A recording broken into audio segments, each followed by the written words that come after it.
How to use Flint in Whiteout Survival. So Flint in Whiteout Survival is a upgrading resource mainly used to improve buildings and gear at certain stages. It becomes important once your base starts reaching mid to high levels. So let's understand where the Flint is used.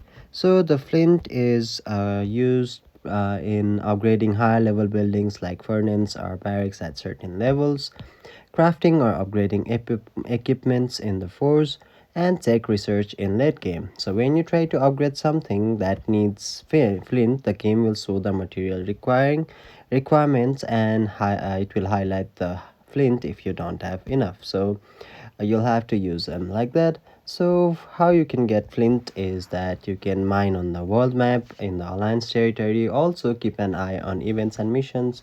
Go through the store, shop and packages, sometime available in black market or seasonal drop. So also you can find it through exploration. So flint tile starts appearing on the world map after you furnace reaches a certain point, that is level 14 plus, depending upon the server progress. So that's particularly the video. Hopefully this video helps. Thank you.